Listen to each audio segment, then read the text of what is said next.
안녕하세요. 드라마를 토파보는 잼잼 리뷰입니다. 부모님이 교통사고로 위장된 살해를 당했다는 사실을 알게 된 소문이.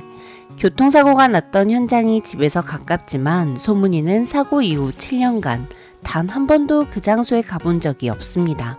카운터가 된 이후에도 웅민이와 주연이가 함께 가주겠다고 했지만 가지 못했습니다. 그만큼 소문이는 7년 전 사고에 대한 기억을 최대한 묻어두려 하고 있었죠. 그런 소문이가 부모님의 죽음에 대한 진실을 알게 된 이후 7년 전 사고를 똑바로 쳐다보았습니다. 사고에 대한 이야기 자체가 하기 싫었기에 싫어증까지 알았던 소문인데 그때 그 사고를 다시 한번 겪어야 한다는 게 소문이한테 너무 가혹하더라고요. 특히 덤프트럭이 차를 향해 돌진하자 본능적으로 아들의 몸을 감싸 안는 소문이의 엄마. 옆에 앉았던 것도 아니고 앞좌석에 앉아있던 엄마가 죽기 직전 소문이의 위에 포개져 아들을 보호하려 했다는 게 너무 슬펐어요. 7년 전 기억으로 돌아간 소문이와 하나. 여기서 꼭 짚고 넘어가야 할 사실이 세 가지 있었죠. 첫 번째는 소문이의 부모님을 죽인 건 우리 예상대로 지청신이었다는 거. 두 번째, 지청신이 소문이 부모님의 영혼을 먹어버렸다는 거. 이 두 가지 사실은 충분히 예상 가능한 스토리였기 때문에 놀라지 않았는데요. 세 번째에서 많이 놀라셨을 것 같아요. 바로 하나와 소문이의 존재를 눈치챈 지청신의 모습입니다. 하나와 소문이는 소문이의 7년 전 기억에 들어갔습니다. 이미 지난 과거예요. 그런데 어떻게 그 기억 안에 있는 지청신은 하나를 볼 수 있었을까요? 또 하나의 존재를 눈치챈 지청신은 고개를 돌려 하나를 보며 넌 그때 그년이라고 철중이 죽은 날 마주쳤던 하나를 기억해냈습니다. 7년 전에 소문이의 기억 안에 있는 악기가 어떻게 7년 후의 일도 알고 있을 수 있을까요? 그 이유는 바로 지청신 안에 있는 악귀의 힘이 강력해지는 사건이 발생했기 때문입니다. 지청신은 자신이 아버지라고 생각했던 사람에게 배신을 당했고 결국 그를 죽였습니다. 이 사건은 3단계 악귀인 지청신에게 더 큰 힘을 갖다주는 계기가 되었는데요.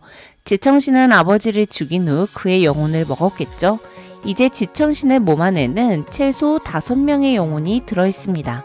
시청자들이 알고 있는 것만 해도 순서대로 보면 소문이 엄마, 소문이 아빠, 철중이, 전 회장, 그 다음 아버지라 불렀던 사람 총 5명이 지청신의 손에 의해 죽임을 당했죠.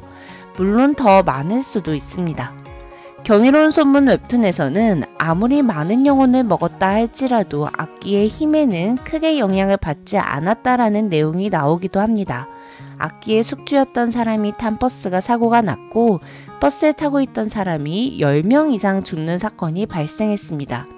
그래서 버스에 타고 있던 악기가 죽은 영혼을 10명 이상 흡수했지만 악기의 숙주였던 사람이 사리가 그리 크지 않아 영혼을 많이 먹었음에도 불구하고 악기의 힘이 더 커질 수 없었다는 내용이 있어요. 하지만 경이로운 소문 드라마는 웹툰과는 다소 다른 설정을 갖고 온 것 같아요. 그건 바로 5화 등장했던 백향이 사건을 보면 알 수 있죠. 전 남편을 살해했을 때 들어왔던 악기가 현 남편을 살해하자 힘이 더 강력해져 숙주에게 말을 걸 수 있게 되었으니까요. 또한 지청신도 철중이를 죽인 후에 그의 영혼을 흡수하고 나서 사람이 바뀌었습니다. 그 전까지는 시키는 대로만 했지만 철중이를 죽인 후에 전 회장 사건이 진행되면서 죽이고 싶은 욕망을 이겨낼 수 없는 단계에 이르게 된 거죠. 그건 바로 악기의 힘이 강력해졌다는 걸 뜻합니다. 살인을 한다, 그리고 영혼을 흡수한다. 이 단계를 거칠 때마다 악기의 힘은 점차 강력해지는 것 같아요. 그리고 지청신에겐 기존에 없던 것이 생겼는데요. 바로 복수심입니다. 사람을 죽이고 싶다는 사리만 갖고 있던 지청신에게 이제 복수심이라는 새로운 목표가 생겼습니다. 목표라는 건 사람에게도 원동력이 되지만 악귀에게도 원동력이 될 거예요. 아버지를 죽인 후에 배우가 누가 있었는지, 자신을 죽이라고 시킨 사람들이 누구인지 파악해 복수하고자 할 지청신. 최근 들어 많은 영혼을 흡수하고 복수심이라는 목표까지 생겼으니 이젠 숙주의 힘보다 악귀의 힘이 강력하다고 볼 수 있을 것 같아요. 악기의 힘이 강력해지면 어떤 일이 발생하는지 아시죠? 바로 카운터들이 갖고 있는 특화된 능력들을 악기도 비슷하게 가질 수 있게 됩니다. 즉, 악기가 업그레이드 되는 거죠. 하나를 비롯한 카운터들은 악기를 감지하는 능력을 갖고 있습니다. 특히 하나는 아주 먼 거리에 있는 악기도 융의 땅을 밟기만 하면 감지할 수 있죠. 그리고 하나는 기억을 읽을 수 있어요. 이것 또한 다른 카운터도 갖고 있는 능력이지만 하나에게 더 특화되어 있습니다. 지청신은 하나가 갖고 있는 이 두 가지 힘을 이번 사건을 통해 업그레이드 한 것 같습니다. 바로 카운터들의 위치를 감지하는 능력과 접촉을 통해 과거의 기억을 읽어내는 능력입니다.